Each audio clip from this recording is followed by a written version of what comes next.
Alright, hey, this is Oldies Forever here. I'm just going to be talking to you today about shooting sequence. Now, shooting sequence is it's the same thing as going through and shooting your free throw shots at basketball, or as you step up to the ball for your putt or for your drive in golf. You know, it's just a mental thing that you got to go through when you're shooting.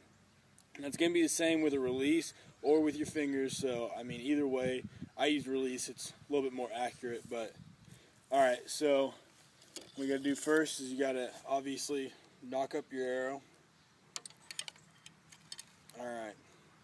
So, personally, what I do is I keep my bow on the outside of my hip first. And now I see my target. I lock up, make sure that it's on there, or make sure your release is on there. And when you're doing this, you can knock it like this and get part of the string in there, and it'll just fall off. But what you want to do is you want to put it on there and wiggle it around a little bit. Make sure you got it on there. Don't do it too much if you're in the deer stand, but make sure you're still doing it. All right, so we've knocked up, we see our target, and then what I like to do is flip it around here, keep your eyes on the target, pull back all the way. And then now you get into your anchor position.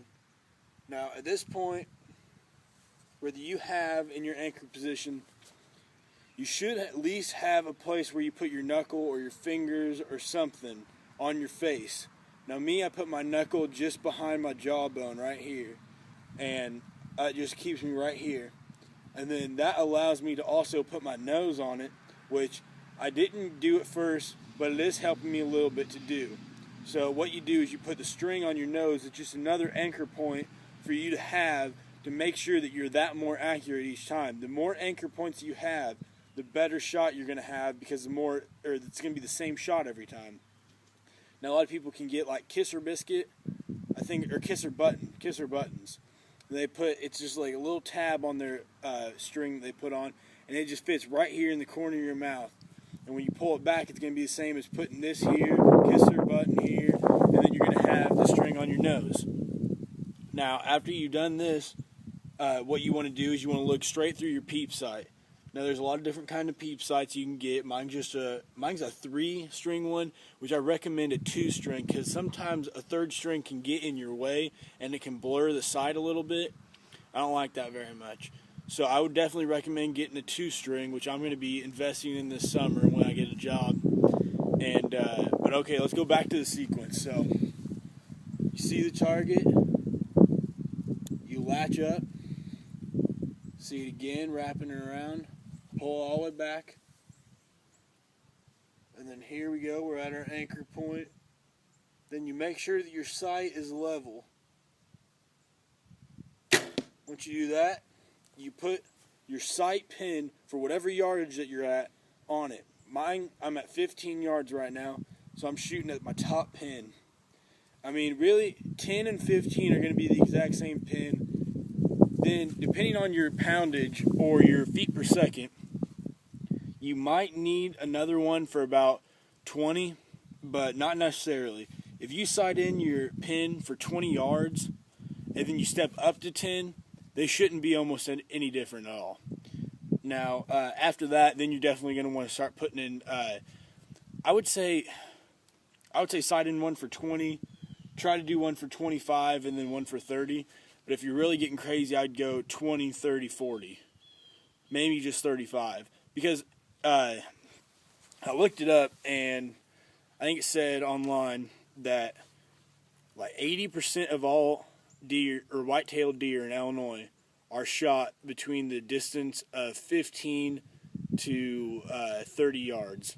So, I mean, you're really not going to need that far of a shot, and that's just, I mean, if you're wanting to shoot far distance shots, archery is not your thing. Archery hunting is not your thing.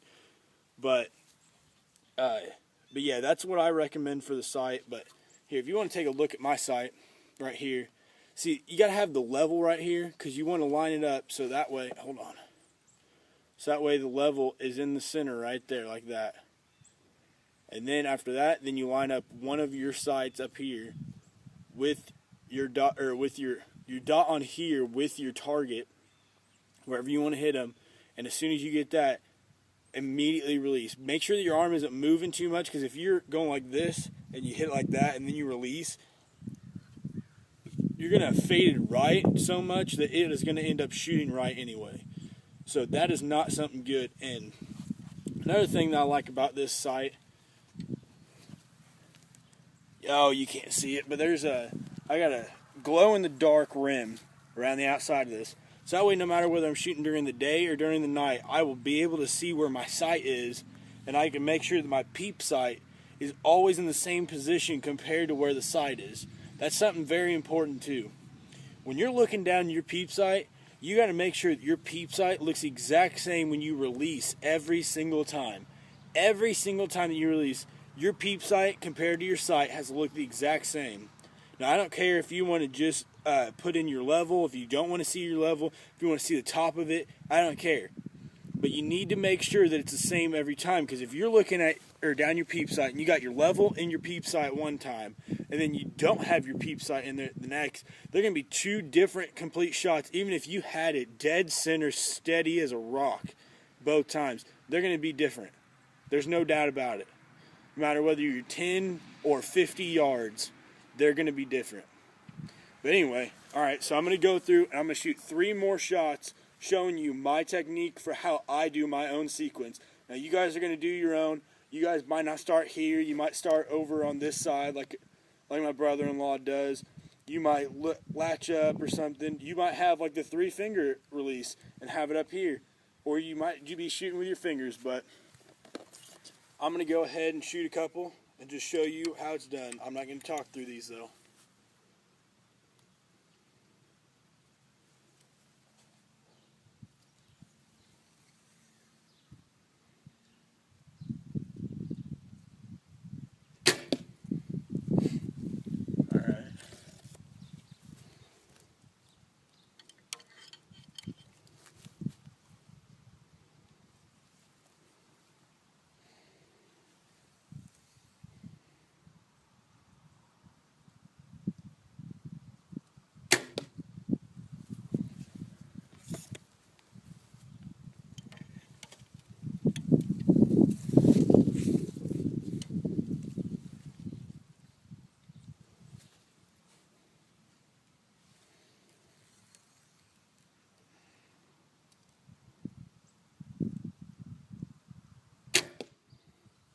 Alright, so that's how I shoot.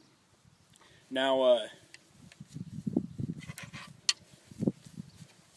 you guys are all going to be shooting completely different. Now, I understand that. I mean, it's not like it's driving or riding a bike. Not everybody's going to be doing it the exact same. And I understand that. So you guys are all going to need to find out your own ways for how to do what your own sequence. And I cannot tell you what your sequence is going to be like. But I can tell you that every single time you do need to have the same kind of peep sight when you're looking down. If you change anything on your bow, you have to have it retuned. Change your rest, you got to have it retuned. You change your arrows, you got to have them retuned. You get a new loop, you got to have it retuned. You got a new sight, you got to have it retuned. You get a new string, you're going to have it retuned. Every single thing that you do, you're going to have to retune your bow. Now, I'm going to show you the shots that I had, and then actually here I'm going to take out the ones that I shot beforehand. I got them all numbered, which I suggest you do, so that way you know, oh, well, that was a bad shot. I want to make sure that I don't count that one against myself. So, well, like just when you're shooting by yourself, you can't just cheat. Okay, I was trying to think which ones I shot beforehand, but all right, so here's my shots. I did change. I rushed a little bit at the end for these 3. My first one that I shot is this one, which I don't really like. I don't really know exactly what my problem was, but I might go back and watch a video. That's another good thing. Film yourself, and you can find out your own flaws. That's a very good tip. I just came up with that right here. This is my second one, and then this is my third one. So I got 2 in the black and 1 in the blue. Not bad. It almost looks right there like the one is almost to the blue, but it actually has to be touching that line or touching the blue at all for it to count. That's another thing. If you have everything but just a little sliver in the next one, that next one counts. So if I would have touched this blue right here, if I would have been just inside of this blue, I would have gotten it, because that's how you score. And but yeah, this is Oldies Forever. I just figured I'd give you a little quick update about how to do your shoot sequence. Can't talk. I'll see you guys.